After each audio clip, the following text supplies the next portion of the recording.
ဖုန်းနဲ့မတ်တို့ကနှစ်ချီတွဲလောင်းအရွယ်ကလေးကရင်ချစ်ကြိုက်ခဲ့ကြတဲ့ချစ်တူလေးဖြစ်ပြီးမတ်ရဲ့အဖေဂျွန်နီကသဘောမတူလို့အခုလိုအရွယ်ဟိုင်းနေဖြစ်လို့နေခဲ့ပါတယ်။ဖုန်းနဲ့မတ်တို့ကဂျွန်နီမတိအောင်ခိုးတွေပြီးဖုန်းကမတ်ကိုဆိုင်ကယ်လေးတစ်စီးနဲ့မိုးမမြင်လေးမမြင်အိမ်ကိုဆိုင်ကယ်လေးနဲ့ကြီးကြီးနူးနူးမောင်းပို့ပေးခဲ့ပါတယ်။အဲချိန်မတ်ရဲ့အဖေဂျွန်နီကဖုန်းနဲ့မတ်တို့ကိုမြင်ပြီးမတ်ကိုအိမ်ပြန်ခေါ်ခဲ့ပါတယ်။ဖုန်းကတော့မတော်ရသေးတဲ့ရောက်ခမကိုအယိုတေတွေပေးလို့နေပြီးပြန်မယ်လို့တော့သူ့ရဲ့ဆိုင်ကယ်ကနိုးမရဖြစ်လို့တွားခဲ့ပါတယ်။ပုံကတော့ဆိုင်ကယ်မောင်းထောင်းတာကြာနေပြီတူဆိုင်ကယ်မောင်းထောင်းပုံနဲ့ဆိုစံဖို့ရင်စံတော်2သိန်းလောက်ရမယ်လို့ဂျွန်နီကစိတ်ပြက်လက်ပြက်နဲ့စိတ်ထဲကနေပြောဆိုခဲ့ပါတယ်။ဖုန်းနဲ့မတ်တို့ကချစ်ရရဲ့နဲ့နင်းနေခဲ့ကြပေမဲ့နေ့စဉ်နေ့တိုင်းလက်ဝဲယုံမှာအမြဲတမ်းတွေ့ခဲ့ကြပါတယ်။မတ်ရဲ့ဦးလေးတိုနီကဖုန်းနဲ့မတ်တို့ကိုအတူလေ့ကျင့်ခိုင်းပြီးမတ်ကဖုန်းရဲ့ကောင်းမလေးဖြစ်တာကြောင့်ပြန်မလို့ပဲနေခဲ့ပါတယ်။ဒါမဲ့မတ်ကတော့ဖုန်းကိုဘယ်တော့မှညှိုးထားတဲ့အညိုးတွေလည်းမတည်ဘူး။ဖုန်းကိုအသေးလေးဖုတ်ခဲ့ပါတယ်။အဲချိန်ဂျွန်နီကရောက်လာပြီးဖုန်းကိုပလေစီကျိုးပိုင်းထဲကနေကန်ထုတ်လိုက်ပါတယ်။ဂျွန်နီကတိုနီကိုမင်းလူမကိုကြောင်နေတဲ့ကောင်ကိုဘာလို့ကြည့်နေရလဲလို့မေးတော့သူတို့နှစ်ယောက်ကလေ့ကျင့်နေတာပါလို့တိုနီကပြန်ပြောခဲ့ပါတယ်။ဂျွန်နီကမတ်ကိုအိမ်ထဲဝင်ခိုင်းခဲ့ပါတယ်။သူကဂျွန်နီကိုအဖေလို့ခေါ်တော့ဟဲ့ငါကမင်းအဖေလည်းမဟုတ်ဘူး။ပြီးတော့မင်းအမေကိုလည်းယူထားတာမဟုတ်ဘူး။မခေါ်နဲ့။ပြီးတော့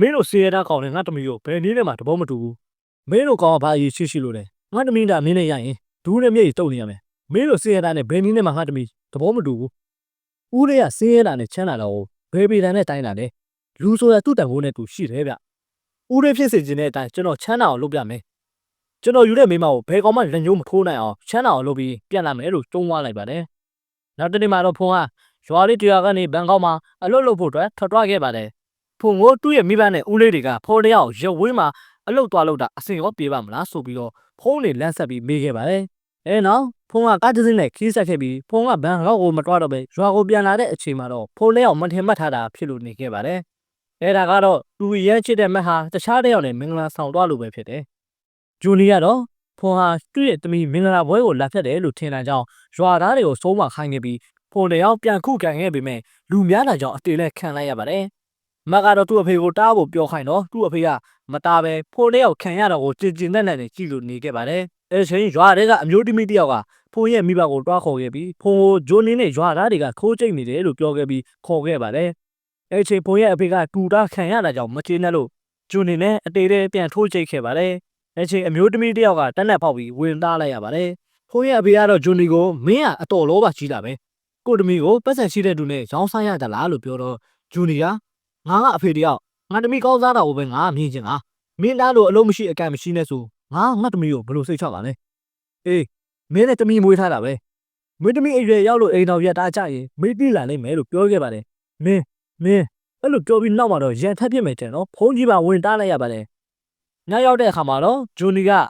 မက်ဟာမင်္ဂလာဆောင်ပြီးထွက်ပြေးဖို့အတွက်အဝတ်စားတုပ်တင်းထားတာကိုမြင်လို့တွားပြီးတမီဖြစ်သူမက်ကိုစူလို့နေခဲ့ပါတယ်ဂျိုနီဟာတမီကိုချမ်းချမ်းသာသာနဲ့နေကျင်တာဖြစ်ပြီးအလုံးမရှိအကန့်မရှိနဲ့ဆိုတဘောမတူနိုင်ကြောင်းနဲ့တမီဘဝတာယာလှပဖို့အတွက်အခုလိုစီစဉ်ရတာလို့ပြောတော့မက်ကသူ့ရဲ့ခံစားချက်ကိုတစ်ချက်လေးမှမကြည့်ဘူးအဖေကအဖေဖြစ်ချင်တာကိုပဲသိတယ်လို့ပြောကထွက်သွားခဲ့ပါတယ်မက်ကဂျူနီပေါ်အခုလိုပြောင်းလဲသွားတာအားလုံးကဖုန်ကြောက်ဖြစ်တာပါဆိုပြီးဖုန်ကိုတီးဖို့အတွက်ဖုန်ရဲ့အိမ်ကိုတွားချိန်မှာတော့ဖုန်ဟာအိမ်မှာမရှိတာကြောင့်အိမ်ကိုပြန်လာချိန်မှာတော့မက်နဲ့လက်ထက်မဲ့သူကမက်အိမ်မှာမရှိတော့ဘူးလို့ပြောတော့ဂျူနီကလိုက်ရှာလို့နေခဲ့ပါတယ်မက်နဲ့လက်ထက်မဲ့သူကမက်ကိုလိုက်ရှာရင်မက်ကိုမြင်ခဲ့ပေမဲ့ဂျိုနီတို့လာတဲ့အချိန်မှာတော့လမ်းလွဲကကူညီပေးခဲ့ပါတယ်။ဘာကြောင့်ကူညီပေးရတာလဲဆိုတော့သူကလည်းမိဘတွေပေးစားလို့ယူရတာဖြစ်ပြီးမက်ကိုမချစ်ပဲလက်ထက်ထားရတာကြောင့်ကူညီပေးရတာပဲဖြစ်တယ်။အဲချိန်ဖုန်းကမက်နောက်ကနေရောက်လို့လာပြီးမက်ကိုမျိုးတဲ့ခိုးပြေးလို့တွားခဲ့ပါတယ်။ဂျူနီကတော့မက်ကိုမတွေ့မချင်းလိုက်ရှာရင်စိုက်ကယ်မောက်ပြီးစိုးလို့တွားခဲ့ပါတယ်။မနဲ့ရောက်တဲ့အခါမှာတော့ရွာသူရွာသားတွေကဂျူနီအလောင်းကိုမြင်ပြီးဖြစ်မှဖြစ်ရလေတေချင်းတရားကနေမြင်ညောက်ပြောက်ပါလားဆိုပြီးတယောက်တစ်မျိုးပြောဆိုခဲ့ကြပါတယ်။ဘိုးတော်တယောက်ကဂျွန်နီမနက်ကသူ့စီလာပြီးစကားတွေအများကြီးပြောထားသေးတယ်။ပိုးရဖေကလည်းမနက်ကသူငါတို့စီလာပြီးအရက်တွေလာတောင်းသေးတယ်လို့ပြောလိုက်ပါသေးတယ်။အဲလိုပြောတော့လူတယောက်က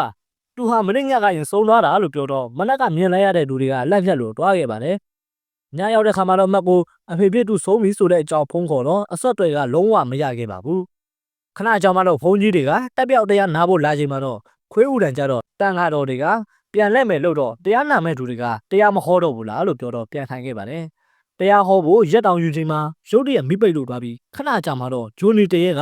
သူတို့ရှိကိုပေါ်လာပြီးမိပြန်ပိတ်ပြီးပြန်ဖွင့်ချိန်မှာတော့အေလီယန်တွေဖြစ်လို့နေခဲ့ပါတယ်နောက်တစ်ခါမိပိတ်ပြီးပြန်ဖွင့်ချိန်မှာတော့တရေကလူတွေချရောထိုင်နေတာကိုမြင်တော့အကုန်လုံးကလက်ပြီးပြေးမိပြေးရပြေးသွားခဲ့ကြပါတယ်အရင်ဆုံးအချောက်ခံရတဲ့သူက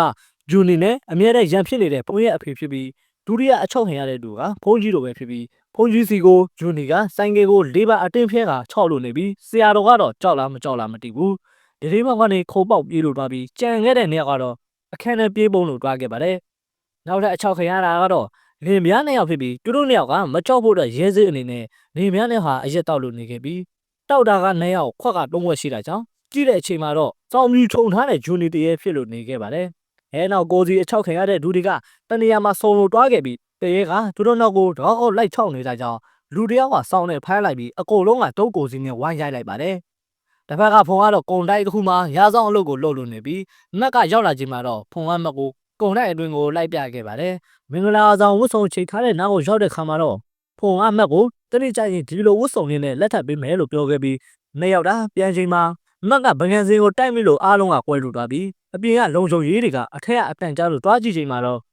့ဖုံတို့ကိုမြင်တော့အနောက်ကနေလိုက်ခဲ့ကြပြီးဖုံကလည်းကွဲသွားတဲ့ပစ္စည်းတန်ဖိုးတွေကိုမယုံနိုင်တာကြောင့်အလုပ်ထွက်ခဲ့ရပါတယ်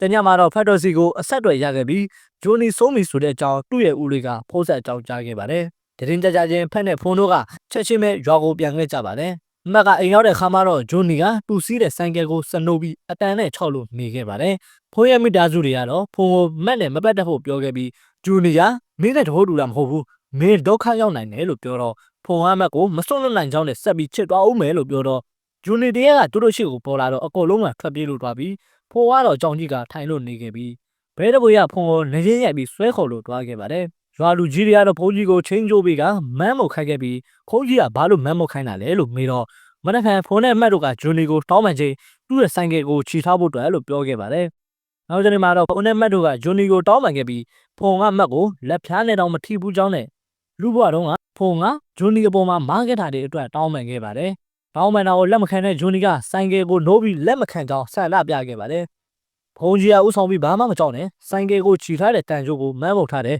မကြောက်နဲ့လို့ပြောကဆိုင်ကယ်နာတွားခဲ့ကြပါတယ်ဆိုင်ကယ်အနားရောက်တဲ့ခါမှာတော့ဆိုင်ကယ်ကတဖြည်းဖြည်းနဲ့ကျန်းလာပြီးကျိုးကပြတ်သွားတာကြောင့်အကုန်လုံးကထွက်ပြေးတော့ဆိုင်ကယ်ကလည်းအနောက်ကနေတော့လိုက်လို့နေခဲ့ပါတယ်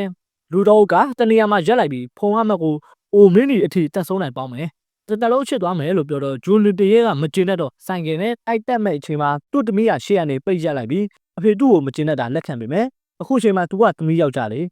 အဖေသူ့ကိုကြည့်မြရင်တော့သမီးပြောနေတာကိုမမြင်ချင်ဘူးလားသမီးကိုစိတ်ချပါအဖေကိုလည်းအမြောက်ပေးဝင်မယ်လို့ပြောပြီးဂျွန်နီတရေကစိတ်လျှော့လိုက်ပါတယ်အဲရှိလူတစုကမက်ရဲ့ဦးလေးကိုကားပေါ်ကနေကန်ချတာမြင်တော့တွားခေါ်ခဲ့ပြီးဘာဖြစ်တာလဲလို့မေးကြည့်တော့မက်ရဲ့အမေဆုံးသွားပြီးကြတဲ့ကဂျွန်နီကလက်ဝဲယုံဘက်ကိုအရင်မလုပ်တော့ဘူးအရက်သမားလုံးလုံးဖြစ်တော့တာငွေမရှိတဲ့ခါကျရင်အတိုးယူပြီးအရက်တော့တာအခုဆိုဘက်3လမ်းရှိသွားပြီလို့ပြောခဲ့ပါတယ်နောက်တနေ့မှာတော့နှုတ်ခမ်းမွေးရဖုန်ကြီးအရှိမအကျွေး3လမ်းကိုတောင်းခဲ့ပြီးဖုန်ရဲ့အဖေတို့ကလည်းအင်ဒီချန်ဒီလက်ဝဲယုံလေးရောင်းရင်တော့ဘတ်တန်းအောင်ရမှာမဟုတ်ဘူးအဲ့ဒါကျုံနဲ့မဆန်ဘူးကျုပ်တိချင်တာကကျုပ်ပတ်စံရဖို့ပဲဟုတ်ပြီလေမင်းနဲ့အလောင်းစားလုပ်ပဲအဲ့ဒါကဘာလဲဆိုတော့လက်ဝဲကြိုင်ဖူးမယ်တကယ်လို့မင်းနိုင်ရင်ဘတ်3လမ်းမပြည့်မချင်းမင်းကြိုက်တာယူသွားတကယ်လို့ငါတို့နိုင်ရင်အကျွေးတွေအကုန်လုံးကြေပေးရမယ်လို့ပြောတော့သဘောတူခဲ့ပါတယ်နှုတ်ခမ်းမွေးကမင်းတို့ဘက်ကဘယ်သူထိုးမှလဲလို့မေးတော့ဖုံးကထားခဲ့ပြီးကျုပ်ထိုးမှာခမရတာအကျွေးတွေကြေပြီးလို့စဉ်းစားထားဖို့ပြောခဲ့ပါတယ်နောက်တနေ့မှာတော့ထိုးတက်မဲ့လူတွေကကြားနဲ့စင်ကျိုးဝိုင်းမှာတွေ့ရကြပြီးဖုံကတော့စံဖူးနဲ့ရှင်းပြထိုးတက်ရမှာပဲဖြစ်တယ်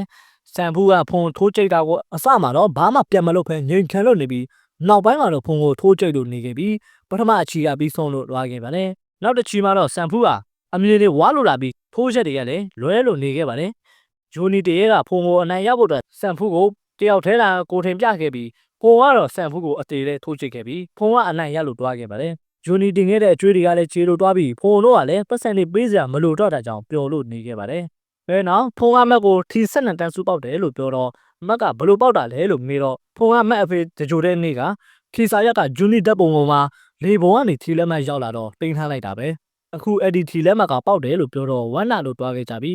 ခိုးနဲ့မက်တို့ကရလာတဲ့ပတ်စံတွေကိုအတူတန်းနေပေးပြီးပျော်ပွဲရှင်ပွဲတွေလုပ်ကလိုအပ်တဲ့နေရာတွေမှာကူညီပေးခဲ့ကြပြီးအဖေဖေတူဂျွန်နီအတွက်ပါကောင်းမှုကုသိုလ်တွေလုပ်ပေးခဲ့ပါတယ်